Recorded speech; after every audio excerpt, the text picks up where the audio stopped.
DJ Moral Stories.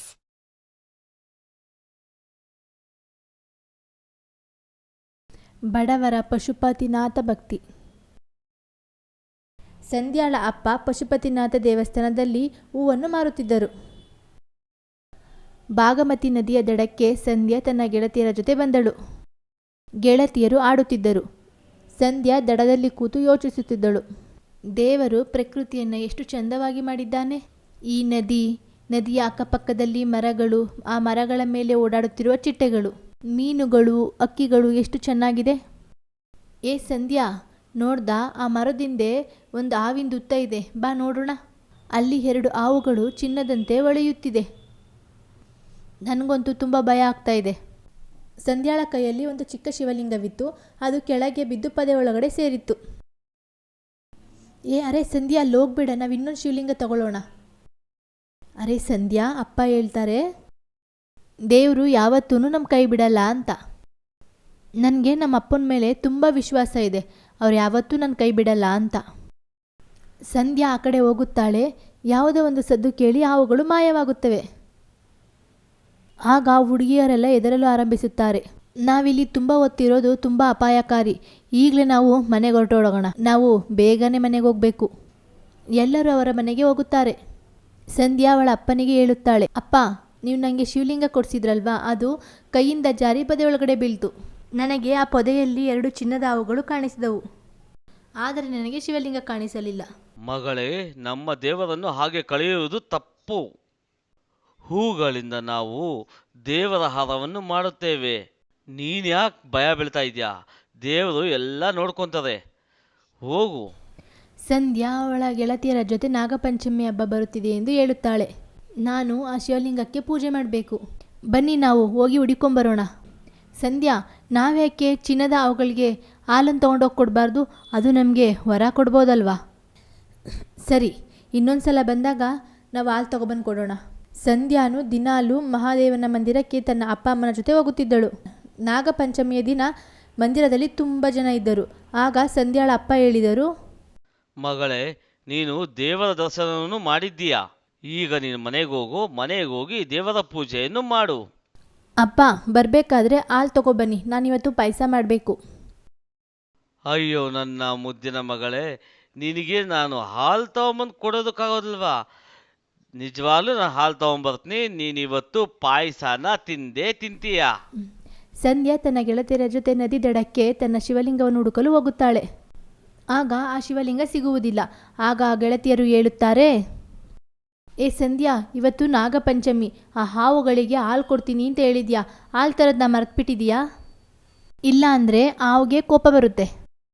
ಅಪ್ಪ ಹೇಳ್ತಾರೆ, ಬಾಬನ ಭಕ್ತರಿಗೆ ಯಾವತ್ತೂ ಕಷ್ಟ ಬರಲ್ಲ ಅಂತ. ಗೆಳತಿಯರೆಲ್ಲ ಆಡಲು ಶುರು ಮಾಡುತ್ತಾರೆ.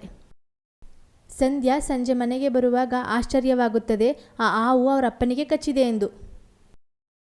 ಇದೇನಾಯ್ತಮ್ಮ, ಅಪ್ಪನಿಗೇನಾಯಿತು? ಅಪ್ಪ ಮಂದಿರದಲ್ಲಿದ್ರಲ್ಲ.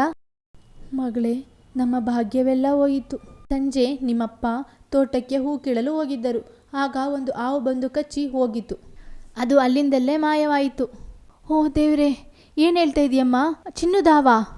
ಆದರೆ ನಾನು ಇವತ್ತು ಆ ಹಾವುಗಳಿಗೆ ಹಾಲು ಕೊಡಬೇಕಂತ, ಆದರೆ ಹಾಲು ತೊಗೊಂಡೋಗೋದನ್ನೇ ಮರೆತುಬಿಟ್ಟೆ. ನಿಮ್ಮಪ್ಪ ನಿನಗೋಸ್ಕರ ಹಾಲು ತೊಗೊಬಂದಿದ್ರು. ನಾನು ಪಾಯಸ ಮಾಡೋಣ ಅಂತ ಹೋಗಿದ್ದೆ. ಅಷ್ಟರಲ್ಲಿ ನಿಮ್ಮಪ್ಪಂಗೆ ಹಾವು ಕಚ್ಚಿಬಿಡ್ತು. ಗೊತ್ತಿಲ್ಲ ನಮ್ಮಿಂದೇನು ತಪ್ಪಾಗಿದೆ ಅಂತ. ಬಾಬಾ ಪಶುಪತಿನಾಥ ನಮ್ಮನ್ನು ಕಾಪಾಡಪ್ಪ. ಏನೂ ಆಗಿಲ್ಲಮ್ಮ ಅಪ್ಪಾಜಿಗೆ. ಹೇಳು, ಅಪ್ಪನ ಕರ್ಕೊಂಡು ಇಬ್ಬರು ಪಶುಪತಿನಾಥ ದೇವಸ್ಥಾನಕ್ಕೆ ಹೋಗೋಣ. ದೇವರು ನಮ್ಗೆ ಹಿಂಗೆಲ್ಲ ಮೋಸ ಮಾಡಲ್ಲ. ಸಂಧ್ಯಾ ಅಕ್ಕಪಕ್ಕದವರ ಸಹಾಯದಿಂದ ತನ್ನ ತಂದೆಯನ್ನು ಬಾಬಾ ಪಶುಪತಿನಾಥ ದೇವಸ್ಥಾನಕ್ಕೆ ಕರೆದೊಯ್ಯುತ್ತಾಳೆ ಮತ್ತು ಜೋರಾಗಿ ಗಂಟೆ ಹೊಡೆಯಲು ಆರಂಭಿಸುತ್ತಾಳೆ. ಹೇ ನಾಗದೇವತೆ, ನಾನು ನಿನಗೆ ಮಾತು ಕೊಟ್ಟಂತೆ ಹಾಲು ಕೊಡಲು ಆಗಲಿಲ್ಲ.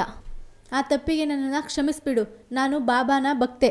ನನ್ನ ಮೇಲೆ ಕರುಣೆ ತೋರಿಸು ಮತ್ತು ನಮ್ಮ ಅಪ್ಪನ ಶರೀರದಿಂದ ಆ ವಿಷವನ್ನು ಆಚೆ ತೆಗೆ. ಇಂಥ ಚಮತ್ಕಾರ ಹಳೆ ಕಾಲದಲ್ಲಿ ಆಗ್ತಿತ್ತು.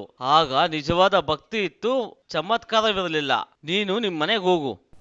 ನಮ್ಮಪ್ಪ ಹುಷಾರಾಗೋವರೆಗೂ ನಾನು ಈ ದೇವಸ್ಥಾನದಿಂದ ಆಚೆ ಹೋಗೋದಿಲ್ಲ. ಸಂಧ್ಯಾ ಆ ದೇವಸ್ಥಾನದಲ್ಲೇ ಅವರ ಅಪ್ಪನ ಪಕ್ಕದಲ್ಲಿ ಕೂತುಕೊಳ್ಳುತ್ತಾಳೆ. ಭಕ್ತರು ತಂದ ಹೂವುಗಳನ್ನೆಲ್ಲ ತನ್ನ ತಂದೆಯ ಪಕ್ಕದಲ್ಲೇ ಹಾಕುತ್ತಾಳೆ. ಮಗಳೇ, ತುಂಬಾ ಟೈಮ್ ಆಯಿತು. ನೀನು ನಿನ್ನ ತಂದೆಯ ಅಂತಿಮ ಸಂಸ್ಕಾರ ಮಾಡಬೇಕು. ದೇವರ ಚಮತ್ಕಾರ ಆಗತ್ತೆ ಅಂತ ನೀನು ಕಾಯ್ತಾ ಇದ್ರೆ ತುಂಬ ಕಷ್ಟ ಆಗತ್ತೆ. ಇಲ್ಲ ಇಲ್ಲ ಪೂಜಾರಿ, ನಾನು ಹೀಗೆ ಸುಮ್ಮನೆ ಇಲ್ಲಿಂದ ಹೋಗುವುದಿಲ್ಲ. ನಾನು ಇಲ್ಲಿಂದ ನಮ್ಮ ಅಪ್ಪನ ಜೀವಂತವಾಗಿ ಕರ್ಕೊಂಡು ಹೋಗ್ತೀನಿ. ಅಪ್ಪ ಹೇಳ್ತಿದ್ರು ಬೋಲೆ ಬಾಬಾ ಚಮತ್ಕಾರ ತೋರಿಸ್ತಾರೆ ಅಂತ. ನನಗೆ ನಮ್ಮ ಅಪ್ಪನ ಮಾತಲ್ಲಿ ತುಂಬ ವಿಶ್ವಾಸ ಇದೆ. ಸ್ವಲ್ಪ ಸಮಯದ ನಂತರ ಸಂಧ್ಯಾಳ ಅಮ್ಮ ಪಾಯಸ ತಗೊಬಂದು ಹೇಳುತ್ತಾಳೆ, ಮಗಳೇ, ನಿಮ್ಮಪ್ಪ ನಿನಗೋಸ್ಕರ ಹಾಲು ತಗೊಂಡು ಬಂದಿದ್ರು, ಪಾಯಸ ಮಾಡಲು ಹೇಳಿದ್ದರು. ನೀನು ಈ ಪಾಯಸನ ಕುಡಿ, ನಿಮ್ಮಪ್ಪಂಗೆ ಅದರಲ್ಲಾದರೂ ಶಾಂತಿ ಸಿಗುತ್ತೆ. ಸಂಧ್ಯಾ ಪಾಯಸವನ್ನು ತೆಗೆದುಕೊಂಡು ದೇವರ ಮುಂದೆ ಇಡುತ್ತಾಳೆ. ಅದರಲ್ಲಿ ಸ್ವಲ್ಪ ಪಾಯಸ ಚಿನ್ನದ ಹಾವಿಗೆ ಇಡುತ್ತಾಳೆ. ಇನ್ನು ಮಿಕ್ಕಿದ್ದು ಅವಳೇ ತಿನ್ನುತ್ತಾಳೆ. ರಾತ್ರಿ 3 ಗಂಟೆ ಆಗುತ್ತಿದೆ. ಅಪ್ಪನ ಮುಂದೆ ಕುಳಿತು ಕುಳಿತು ಸಂಧ್ಯಾಗೆ ನಿದ್ದೆ ಬರುತ್ತಿರುತ್ತೆ. ಅಚಾನಕ್ಕಾಗಿ ಅವಳಿಗೆ ಯಾವುದೋ ಶಬ್ದ ಕೇಳಿಸುತ್ತದೆ. ಯಾರಿಲ್ಲಿ? ಯಾರು ನನ್ನ ಕೂಗ್ತಾ ಇರೋದು? ದೇವ್ರೆ, ನೀನು ನನ್ನ ಕೂಗ್ತಾ ಇದೀಯಾ? ನಾನೇ ಸಂಧ್ಯಾ, ನಿನ್ನ ದೇವರು. ನಿನ್ನನ್ನು ಕ್ಷಮಿಸಿದ್ದೇನೆ. ನಿನ್ನ ತಂದೆಯ ಕಡೆ ಒಂದು ಬಾರಿ ನೋಡು. ಸಂಧ್ಯಾ ನೋಡುತ್ತಿರುತ್ತಾಳೆ. ಚಿನ್ನದ ಹಾವು ಅವಳ ತಂದೆಯ ಕಾಲಿನ ವಿಷವನ್ನು ತೆಗೆಯುತ್ತಿರುತ್ತದೆ ಮತ್ತು ಅವಳು ದೇವರಿಗೆ ಜೈಕಾರ ಹೇಳಲು ಆರಂಭಿಸುತ್ತಾಳೆ. ಎಲ್ಲ ವಿಷವನ್ನು ವಾಪಸ್ ತೆಗೆದುಕೊಂಡ ನಂತರ ಹಾವು ವಾಪಸ್ ಹೋಗುತ್ತದೆ. ನಂತರ ಅವರ ತಂದೆ ಎದ್ದು ಕೂರುತ್ತಾರೆ. ಅಪ್ಪ, ನೀವು ಮತ್ತೆ ಬಂದ್ರಿ, ನಾನು ಬಿಟ್ಬಿಟ್ಟು ಯಾಕೆ ಹೋದ್ರಿ? ಅಪ್ಪ, ನೀವೇನು ಪಾಪ ಮಾಡಿದ್ದೀರಾ ಅಂತ ನಿಮಗೆಲ್ಲ ಈ ಥರ ಆಗ್ತಾ ಇದೆ? ಮಗಳೇ, ನನ್ನಿಂದ ತಪ್ಪಾಗಿದೆ. ನಿನಗೆ ಪಾಯಸ ತಿನ್ನಿಸ್ಬೇಕು ಅಂತ ನಾನು ಹಾಲು ತೊಗೊಂಬರಕ್ಕೆ ಹೋದೆ. ಅಲ್ಲಿ ದೇವರ ಬಳಿ ಇದ್ದ ಹಾಲು ಭಕ್ತರು ಇಟ್ಟಿದ್ದು. ಆ ಹಾಲನ್ನು ಆ ಹಾವುಗಳು ಬಂದು ಕುಡಿಯುತ್ತಿದ್ದವು ಮತ್ತು ದೇವರಿಗೆ ಅದು ತುಂಬ ಪ್ರಿಯವಾದದ್ದು.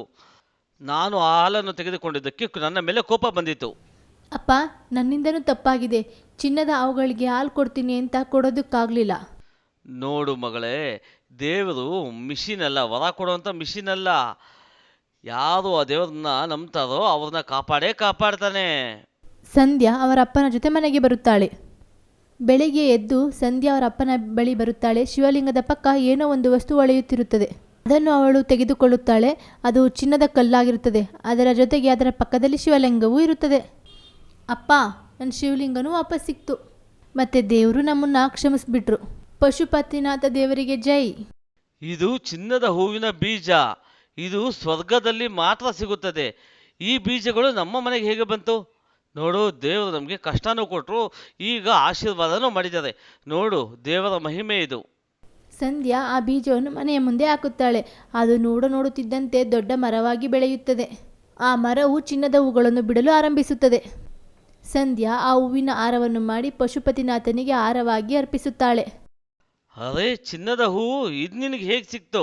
ಇದು ಈ ದೇವರಿಗೆ ತುಂಬ ಮೆಚ್ಚಿನ ಹೂವಾಗಿದೆ. ಮಹಾರಾಜರು ಮಾಲೆ ಮಾಡಲು ಹಿಮಾಲಯದಿಂದ ಹೂವನ್ನು ತರಿಸುತ್ತಿದ್ದರು. ಇನ್ನು ಮುಂದೆ ದೇವರಿಗೆ ಹೂವು ಹಾಕೋದಿಕ್ಕೆ ನಾವು ಎಲ್ಲಿಂದನೂ ತರಿಸ್ಬೇಕಾಗಿಲ್ಲ. ನಮ್ಮ ಮನೆಯಿಂದನೇ ಹಾರ ತಗೊಂಬರ್ಬೋದು.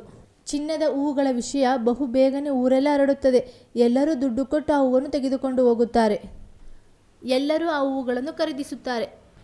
ನೋಡುತ್ತಿದ್ದಂತೆ ಸಂಧ್ಯಾಳ ಮನೆಯಲ್ಲಿರುವ ದುಃಖಗಳು ಮಾಯವಾಗುತ್ತದೆ ಮತ್ತು ಅವರೆಲ್ಲರೂ ದೇವರ ಭಕ್ತಿಗೆ ಮೊದಲಿಗಿಂತಲೂ ಜಾಸ್ತಿ ಭಕ್ತರಾಗುತ್ತಾರೆ.